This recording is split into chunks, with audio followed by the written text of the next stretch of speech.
Salut à toi, bonjour et bienvenue sur la chaîne. Alors aujourd'hui on va parler du courant et de la tension. Souvent on a des confusions entre courant et tension, on ne sait pas vraiment exactement c'est quoi la tension, c'est quoi le courant. Il y a des fois au lieu d'employer le mot tension, nous employons le mot courant et même quand nous avons un montage, on ne sait pas où se trouve exactement la tension, où se trouve exactement le courant. Alors aujourd'hui, je vais t'expliquer un peu comment ça marche et ton niveau va un peu augmenter en électronique quoi. Et salut à toi qui est nouveau sur la chaîne. Alors ici, on traite des différents sujets de la technologie, de l'électronique et un peu de robotique. Alors, aujourd'hui, comme je l'ai dit, on va voir la différence entre le courant et tension. Il n'y a pas que des tutoriels que nous faisons ici, aussi des projets. Vraiment des projets top, je t'ai mis l'eau à la bouche. Imagine que tu contrôles tout par ton téléphone. C'est vraiment waouh. Imagine que tu contrôles tout juste par un mouvement de la main. C'est vraiment waouh. Ou obtenir de l'énergie électrique à l'infini et gratuitement. Tu vois que c'est vraiment passionnant. Alors, tu es tombé sur la bonne chaîne, reste. Et pour ne rien manquer, commence par t'abonner. Et avant de partir, je t'ai mis quelques liens en description. N'oublie pas de la visiter car tu trouveras certaines choses qui sont pour toi, rien que pour toi. Alors, assez parlé. Let's go, on y va.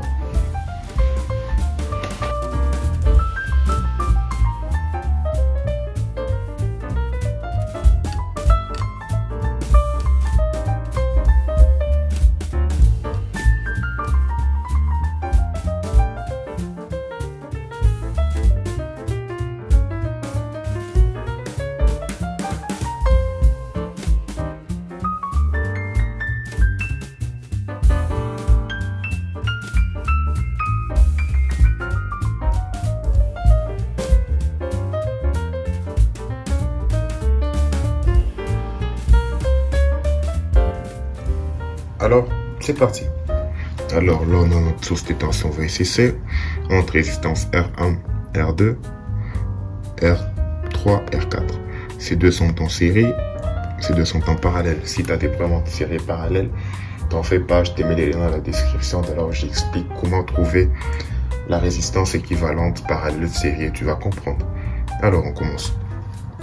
Notre source de tension VCC, donc pas VEC, VCC, va émettre un courant comme ceci, qu'on va appeler courant I.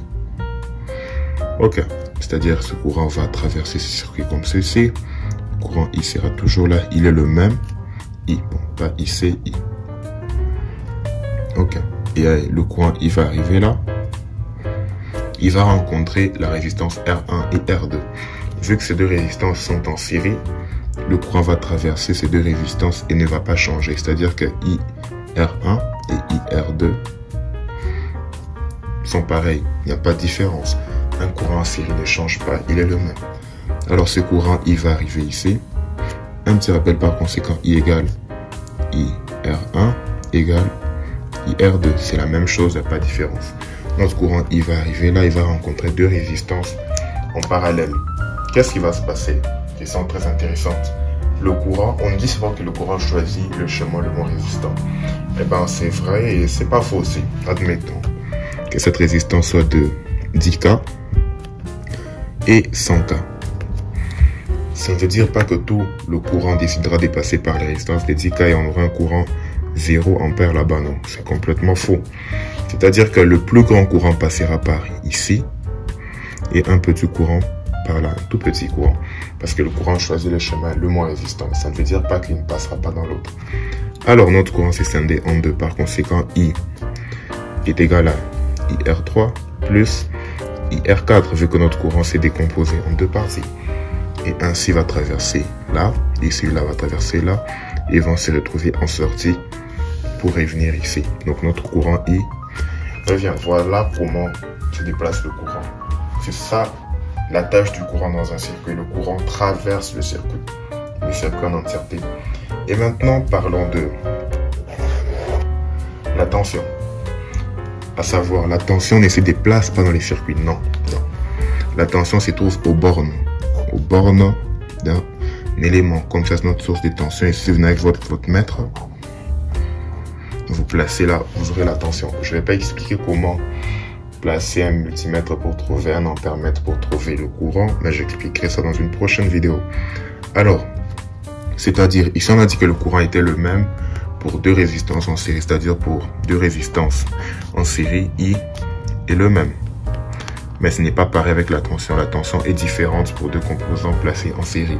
C'est-à-dire que nous aurons là-bas une première tension pour UR1 et là une deuxième tension pour UR2. C'est-à-dire que la tension se trouve aux bornes, seulement aux bornes. La tension est fonction du courant. Tension, fonction de I. C'est I qui crée le courant. Et c'est I qui crée la tension.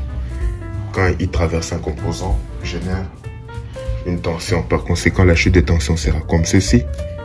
Et là aussi comme ça. Notre chute de tension ici et là. Le courant traverse la chute de tension opposée. Ok. Passons ici. Vu que ces deux éléments sont posés en parallèle, nous allons placer là-bas notre voltmètre. Pour deux éléments placés en parallèle, U, pareil, c'est la même chose. Mais le courant est différent, comme on l'a vu, le courant c'est 52. Voilà la petite différence. C'est assez simple, non? Vraiment basique.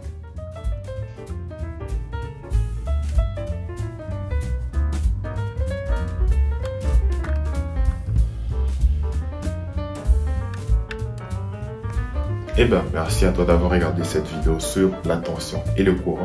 Je pense que c'est maintenant parfait pour toi et tu sais maintenant que la tension ne se déplace pas dans les circuits, mais que c'est le courant. Et si la tension ne se déplace pas dans les circuits, on la retrouve aux bornes de quoi? Je pense que tu as vu ça dans la vidéo. Réponds-moi en commentaire et je vais voir si tu as réellement compris. Si tu as aimé la vidéo, n'oublie pas de me laisser un pouce bleu et regarde en description, je t'ai réservé quelques bons trucs. Moi, je te dis au revoir et à la prochaine. Abonne-toi et à plus pour plus d'astuces.